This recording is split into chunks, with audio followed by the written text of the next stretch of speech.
You can only cook what inside the fridge. அதாவது நம்ம ஃப்ரிட்ஜில் என்ன இருக்கோ அதை வச்சு தான் நம்மளால் குக் பண்ண முடியும் இல்லையா? ஸோ அதே மாதிரி தான் உங்களோட மைண்டும். உங்கள் மைண்டில் என்ன இருக்கோ அதை வச்சு தான் உங்களால் அடுத்த கட்டத்துக்கு நகர முடியும். என்னோடய வாழ்க்கையில் நான் போகவே இல்லை, நெக்ஸ்ட் ஸ்டெப் நான் நகரவே இல்லை அப்படின்னா உங்கள் மண்டையில் ஒன்றுமே இல்லைன்னு அர்த்தம். சரி, இப்போ நம்ம ஃப்ரிட்ஜில் என்ன இருக்குதுன்னு பார்க்கலாம். வெறும் முட்டை மட்டும்தான் இருக்குது. ஸோ இதை வச்சு நம்ம ஆம்லேட் பண்ண போகிறோம். ஏன்னா எனக்கு வெறும் ஆம்லேட் மட்டும் தான் பண்ண தெரியும். நம்ம என்றைக்குமே நமக்கு ரொம்ப பிடிச்ச ஃபுட்டை தான் தேடி தேடி சாப்பிடுவோம்.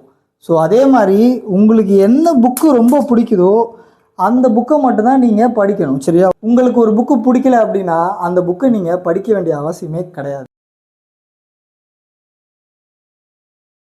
Reading is stocking up ingredients.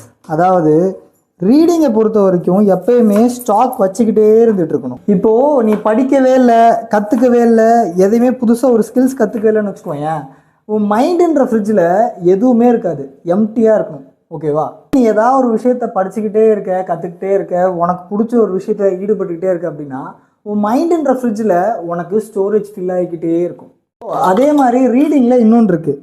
If you read only one kind of books, it is like இந்த ஃப்ரிட்ஜு ஃபுல்லாகவே ஒரே வெறும் பொட்டேட்டோவை மட்டுமே ஃபில் பண்ணுற மாதிரி இருக்கும். அதாவது நீங்கள் ஒரே ஜானரில் புக்கு படிக்கிறீங்க அப்படின்னா இந்த ஃப்ரிட்ஜு ஃபுல்லாக வெறும் பொட்டேட்டோவாக இருந்தால் என்ன பண்ணுவீங்க?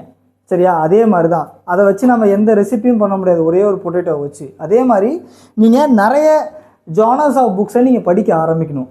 Like autobiography, self help, fiction, நான் ஃபிக்ஷனு, இந்த மாதிரி வெரைட்டி ஆஃப் புக்ஸை நீங்கள் படிக்க ஆரம்பிக்கிறப்ப தான் உங்களோட மைண்டு ரொம்ப க்ரியேட்டிவாக திங்க் பண்ண ஆரம்பிக்கும்.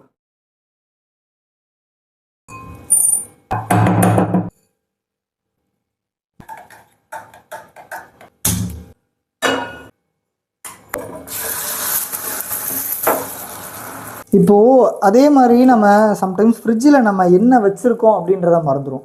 இப்போது ஃபார் எக்ஸாம்பிள் நம்ம தக்காளி உள்ளே வச்சுருக்கோன்னு வச்சுக்கோங்களேன், அது அழுகி போயிடுச்சா இல்லையா அப்படின்றத நம்ம பார்த்துக்கிட்டே இருக்கணும்.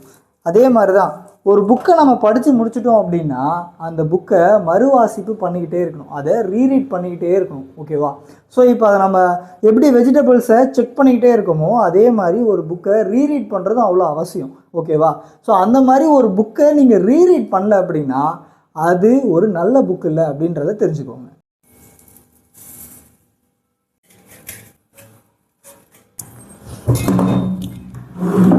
அதே மாதிரி நம்ம என்றைக்குமே ஒரு நல்ல ஃபுட்டு சமைக்கிறோம் அப்படின்னா நம்ம சமைச்சு சாப்பிட்றதுல நமக்கு அவ்வளோக்கா சந்தோஷம் இருக்காது. நம்ம சமைச்சதை இன்னொருத்தவங்களுக்கு பரிமாறி அவங்க நல்லா இருக்குன்னு சொன்னாங்க அப்படின்னா அதில் கிடைக்கிற சந்தோஷமே வேறு. அதே மாதிரி தான் நீங்கள் ஒரு நல்ல புக்கு படிக்கிறீங்க அப்படின்னா அதை படித்ததோடு மட்டும் நிறுத்தாமல் மற்றவங்களுக்கு சொல்லுங்கள். ஒருத்தனை படிக்க வைக்கணும் அப்படின்னா நீங்கள் படிங்கன்னு சொல்கிறத விட்டுட்டு நீங்கள் படித்ததை சொன்னீங்க அப்படின்னா அவன் ஆட்டோமேட்டிக்காக படிக்க ஆரம்பிச்சிடுவான். ஓகேவா? ஸோ இப்போ நம்ம சமைச்ச இந்த ஆம்லேட் எப்படி இருக்குன்னு பார்த்துடலாம். என்ன பட்டும் எப்படி இருக்கு? ஸோ இதே மாதிரியான இன்ட்ரெஸ்டிங் புக் ரிவ்யூஸ் பற்றி தெரிஞ்சுக்கணும் அப்படின்னா மறக்காமல் நார்காட்டிக் சப்ஸ்கிரைப் பண்ணுங்கள். அண்ட் நான் இங்க் அண்ட் திங்க் அப்படின்ற ஒரு புக் கிளப் ரன் பண்ணிட்டு வரேன். ஸோ அந்த புக் கிளப்போட பப்ளிக் சேனலோட லிங்க் வந்து டிஸ்கிரிப்ஷனில் கொடுத்துருக்கேன், மறக்காமல் ஃபாலோ பண்ணிக்கோங்க. இதே மாதிரி இன்னொரு இன்ட்ரெஸ்டிங் புக் ரெசிபியில் மீட் பண்ணுறேன். until then bye from Sivanesh.